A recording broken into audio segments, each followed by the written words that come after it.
नमस्कार, मी स्वामी षडाक्षरी. आज आपण बघणार आहोत cyclic structure of the fructose. तुम्हा सर्वांना माहीत आहे फ्रुक्टोजचं सायक्लिक स्ट्रक्चर करता येतं. फ्रुक्टोजचं सायक्लिक स्ट्रक्चर दोन प्रकारे करता येतं. पहिल्या प्रकारचं स्ट्रक्चर ज्याला आपण म्हणतो फिशर प्रोजेक्शन फॉर्म्युला आणि दुसऱ्या प्रकारचं स्ट्रक्चर ज्याला आपण म्हणतो हाऊवर्थ फॉर्म्युला. फिशर प्रोजेक्शन फॉर्म्युला त्याच्याबद्दलची माहिती ऑलरेडी आपण घेतलेली आहे. ते स्ट्रक्चर पहिल्यांदा बघा आणि मग हे स्ट्रक्चर तुमच्या सहज लक्षात येईल. बाबांनो, फ्रुक्टोजचे दोन प्रकारचे स्ट्रक्चर, फ्रुक्टोजचे सायक्लिक स्ट्रक्चर दोन प्रकारचे. पहिलं फिशर प्रोजेक्शन फॉर्म्युला आणि दुसरा हाऊवर्थ फॉर्म्युला आणि पहिला फिशर प्रोजेक्शन फॉर्म्युला. ठीक आहे, सुरुवात करूयात आपण हाऊवर्थ फॉर्म्युल्याला. हेडिंग लिहू आपण इथं बघा, HAWORTH हाऊवर्थ फॉर्म्युला. एक काढला आपण फिशर प्रोजेक्शन फॉर्म्युला. आता हाऊवर्थ फॉर्म्युला कसा काढायचा त्याच्याबद्दलची माहिती या ठिकाणी आपण घेऊयात. पण लक्षात ठेवा, हाऊवर्थ फॉर्म्युला काढण्यासाठी आपल्याला वापरावं लागेल कुठल्या प्रकारचं स्ट्रक्चर, फिशर प्रोजेक्शन फॉर्म्युला. पहिल्यांदा आपण काढूया फिशर प्रोजेक्शन फॉर्म्युला आणि त्याच्या सहाय्याने त्याच्या मदतीने आपण काढूयात हाऊवर्थ फॉर्म्युला. ओके, पहा आता फिशर प्रोजेक्शन फॉर्म्युला कसा बघा. कार्बन नंबर 2 ह्या ठिकाणी आपण लिहिणार आहोत. व्यवस्थित ऐका बरं का. CH2 आणि OH हा कार्बन नंबर 1 आहे, हा कार्बन नंबर 2 आहे. ठीक आहे, एकूण कार्बन किती? 6. 2 झाले, 3 4 5 आणि ह्या ठिकाणी आपण काढू 6वा कार्बन. 1 2 3 4 5 आणि 6. सायक्लिक स्ट्रक्चर आपण तयार करू आणि सायक्लिक स्ट्रक्चर ऑलरेडी आपण बघितलंय. कुठलं? Fischer projection formula. हे कोणतं आहे? Fischer projection formula. हे पहिल्यांदा कळलं पाहिजे आणि हे जर तुमच्या लक्षात आलेलं असेल तर तुम्हाला कळेल, अन्यथा तुमच्या लक्षात येणार नाही. आणि मग आता करा सायक्लिक स्ट्रक्चर. बघा आता कसं आहे. 2 नंबरचा कार्बन जोडला ऑक्सिजनला. हो का, हे अशा प्रकारे. आणि इथं काय असते? OH असते. इथं का असते? H. इथं का असते? OH. इथं H, इथं H आणि इथं OH. ठीक आहे, हे आहे तुमचा कोण? Fructose.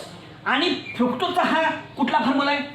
Fissure projection formula.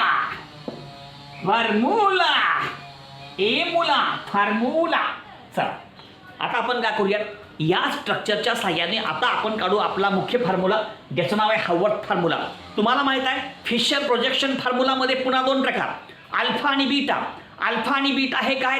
Anomers आहेत. हे सगळं आपण काल बघितलेलं आहे. तो व्हिडिओ बघा पहिल्यांदा आणि मग हे बघा, म्हणजे लक्षात येईल तुम्हाला. कारण हाऊवर्थ प्रोजेक्शन फॉर्म्युला आपण काढतोय आणि त्याच्या आधारे है ना. पहिल्यांदा आपण काय काढलं? फिशर प्रोजेक्शन फॉर्म्युला आणि फिशर प्रोजेक्शन फॉर्म्युलेच्या आधारे आपण काढतोय हाऊवर्थ फॉर्म्युला, जो आपल्या समोर या ठिकाणी लिहिलेला आहे. ओके, याच्यामध्ये पुन्हा दोन फॉर्म, अल्फा बीटा.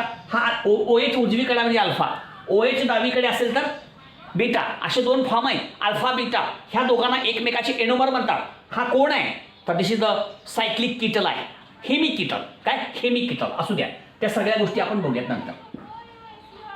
नीट लक्षण ऐका बरं का. ठीक आहे, आता काय करू आपण? हा तुमचा सायक्लिक स्ट्रक्चर आहे, परंतु हे सायक्लिक स्ट्रक्चर कोणत्या प्रकारचं आहे? Fischer projection formula. याच्यापासून आपल्याला तयार करायचं आहे हाऊवर्थ फॉर्म्युला.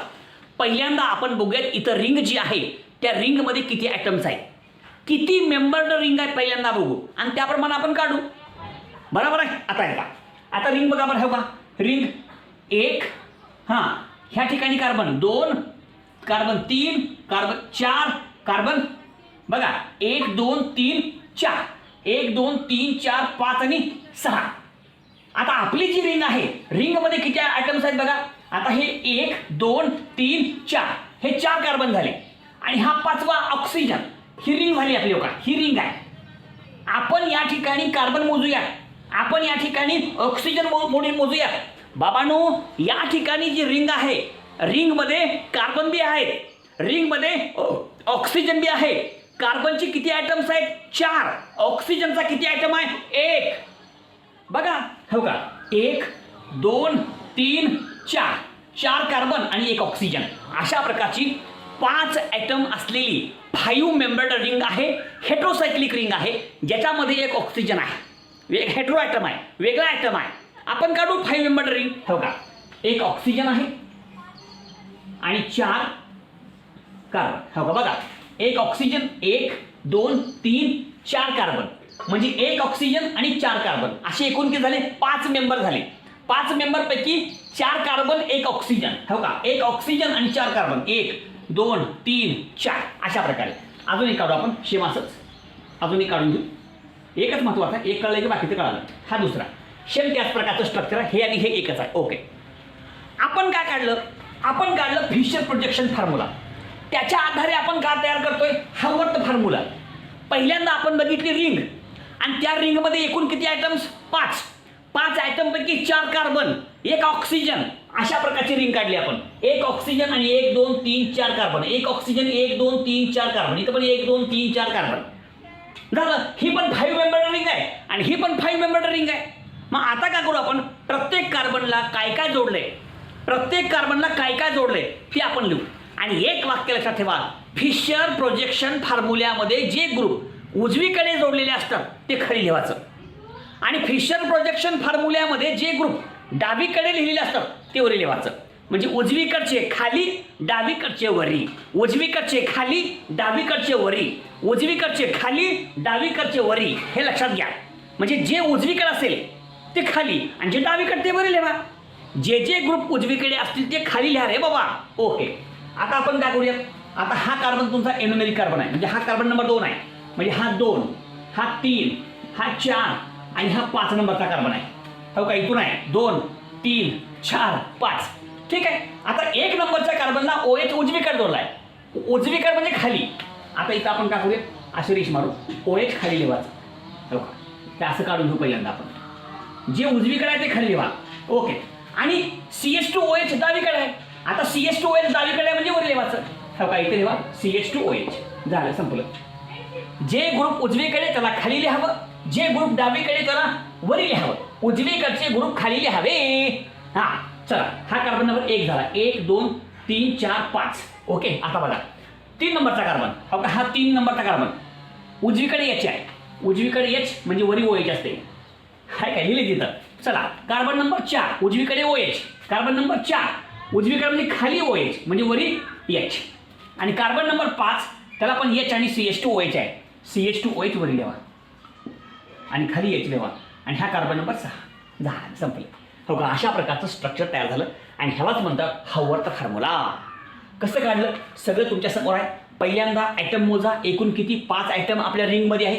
1 2 3 4 आणि 5 मेंबर्ड रिंग काढली. आता हा कार्बन दुसरा आहे म्हणून नंबरिंग आपण 2 3 4 5 असं लिहिलं. आता 2 नंबरच्या कार्बनला काय जोडला आहे? OH उजवीकडे आहे म्हणून त्याला खाली लिहिलं, CH2OH डावीकडे आहे म्हणून त्याला वरी लिहिलं. हा कार्बन नंबर 1, कार्बन नंबर 1, बाकीचे पण तसं लिहिलं, H खाली, OH खाली, आणि शेवटला 5व्या कार्बनला H आणि CH2OH आहे. आता CH2OH या ठिकाणी आपण इथं लिहिला आणि H इथं लिहिलं. हा कार्बन 6वा आहे. अशा प्रकारचं संपूर्ण रिप्रेझेंटेशन किंवा स्ट्रक्चर, ज्याला आपण हावर्थ फॉर्म्युला म्हणतो, अशा प्रकारचं संपूर्ण स्ट्रक्चर आहे. ह्याला आपण ह्याच्यामध्ये रूपांतरित केलं, कन्वर्ट केलं, झालं, संपलं. मग आता मला सांगा, हे स्ट्रक्चर कसल्या प्रकारचं आहे?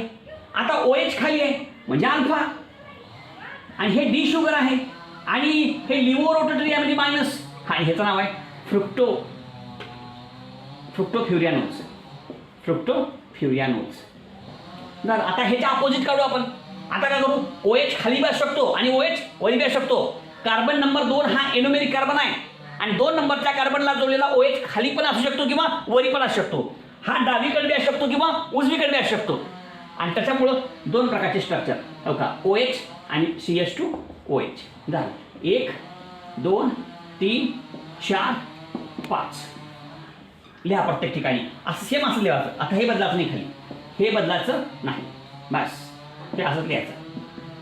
CH2OH. संपलं. अशा प्रकारचं हे संपूर्ण स्ट्रक्चर आहे. हे अल्फा आहे आणि हे बीटा डी मायनस फ्रुक्टोफ्युरियानोज. तर हे सगळं स्ट्रक्चर जे आहे आपण थोडक्यात लक्षात घ्यायचं आहे. बाबांनो, आपण या ठिकाणी काय केलं? फिशर प्रोजेक्शन फॉर्म्युला त्याचं रूपांतर केलं, त्याचं कन्व्हर्जन केलं. कशामध्ये केलं? हवर्तमध्ये केलं. बोलो हवर्त महाराज की जय. अरे बोलो हवर्त महाराज की जय. अरे बोलो हवर्त महाराज की जय. Super structure. Fisher projection formula can be converted into the Howard formula. So this conversion is possible. How this conversion takes place? This conversion takes place like this. Whatever may be the groups which are present in the Fisher projection formula at the right side, you have to write all these groups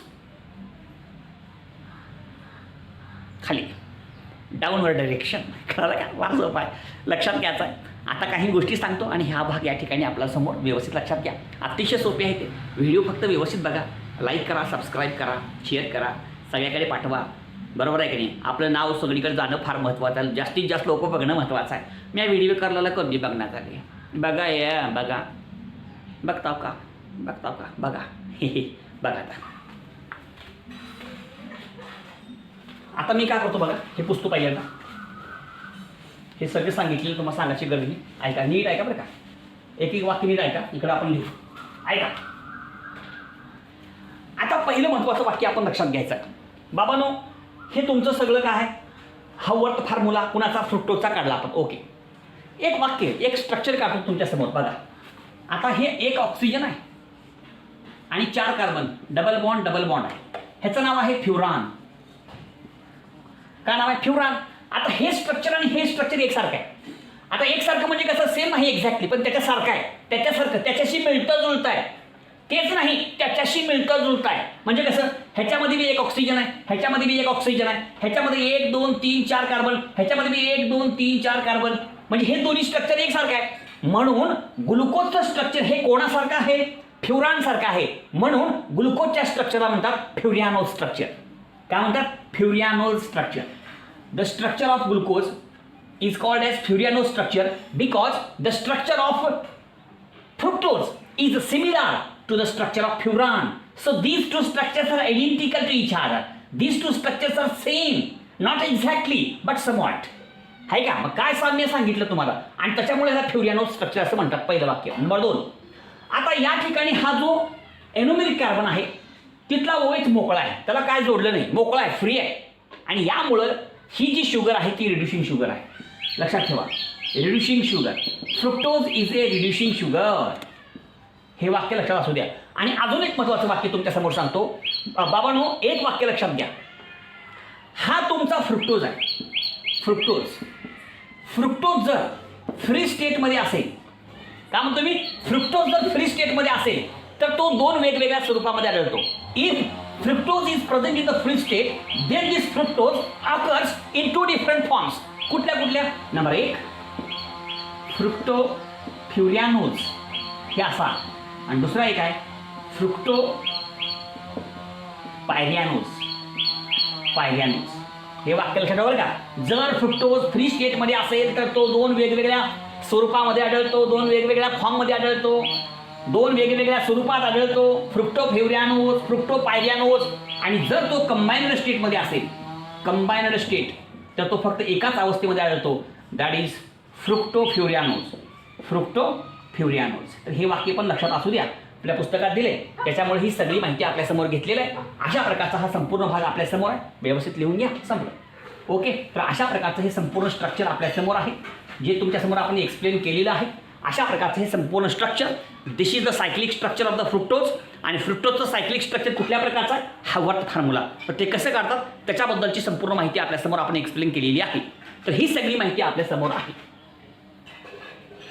like करा, share करा, subscribe करा.